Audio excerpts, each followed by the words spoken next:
Okay, so today we're still doing geometry and it's polygon. So a polygon is a shape that has straight sides. So even a triangle is a polygon and a square, they've all got straight sides, haven't they? So what they're saying, what wouldn't be a polygon would be something like that. Yeah, that's not a polygon. So it's something that's made up of all straight sides. Okay, now, you know how we say, what do the angles in a triangle add up to?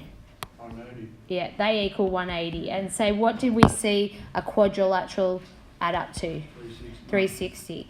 So this rule here, where they say S equal, what that rule is to tell you how much the angles all add up to in a shape. So we know off by heart for a triangle, like you know because I told you. And we know for a square because I told you that it has to be 360. But what if we don't know? So can you see here, this polygon has 5 sides, doesn't it? Yeah?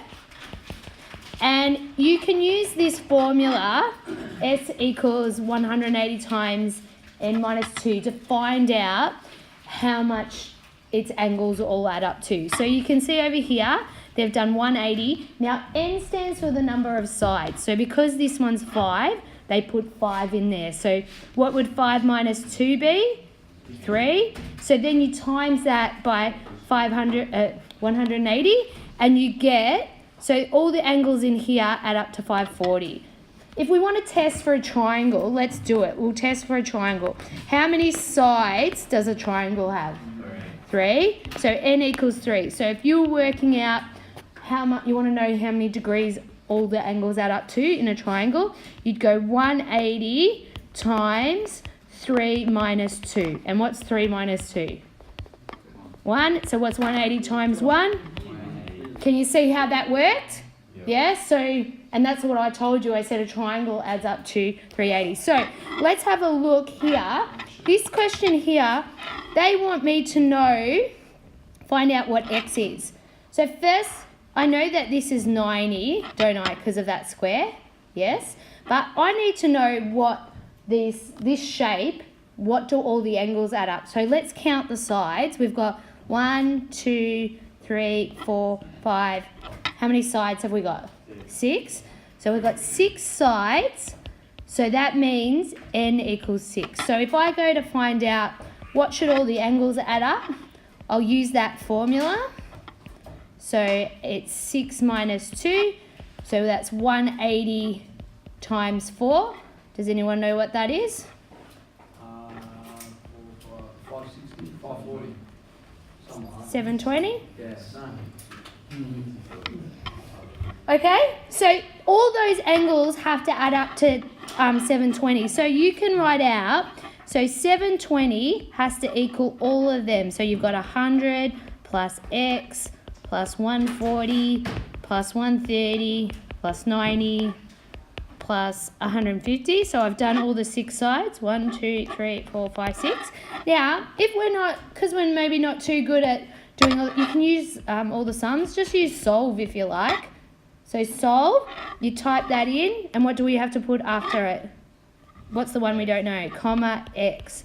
Now, how do we get the solve function? Who remembers? Menu 3, 1. Good. So on our calculators, we can go menu 3, 1. So someone do that on our calc. So when you do that on the calculator, you'll find out that x equaled 110. All right, so that is a polygon. That's how we can find out how much the angle's inside them. So then we go on to the next sheet, so your other piece of paper.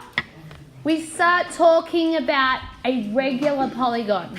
So a polygon means it has straight sides, but a regular polygon means they're all the same. The sides are all the same. So a square is a regular polygon. Is a rectangle? No, because the two sides are different to the other 2 sides. Okay, so here we've got a 5-sided shape, and see how they've shown me all of them are the same? So that means it's a regular, they're the same length. And then here you've got a regular hexagon. So all your coins, you know, when you got a 50-cent coin, that is a regular polygon because all the little bit sides are exactly the same. Okay, so if you have a regular polygon, you can work out all these angles are going to be the same as well because you can see in a square, they're all 90, aren't they? Yes? So what we're going to do to find out what these individuals are, we can use that rule before, find out how much all the angles should add up to, and then you divide by the how many sides. So let's have a look. So first of all, they said that each side length here is 7 centimetres. So when it says find the perimeter, what does that mean? What's the... Yeah, you add all the sides up, isn't it? So we would be... How many sides have we got? We've got 1, 2, 3, 4, 5. And that's what a pentagon means, a 5-sided shape. So we know that n is 5. So if you're finding out the perimeter equals 5 times 7, which is what? 35 centimetres. Good. So let's go to the next part. They said find the total sum of all the angles. So we've got to use that formula from before, which was 180 times n minus 2. What's n in this case? When we've got a pentagon? No, how many sides? 5. Yeah, so it's 5 minus 2. So what's 180 times 3? So 540 degrees. All these add up to 540 degrees. So when that final question, when they say find each side of the internal angle, well, what you do is you take, if all of them add up to 540 and you've got 5 of them on the inside, you divide that by 5, and what do you get? What's 540 divided by 5? So 108 degrees is what each of these add up to. Each of the x's. All right.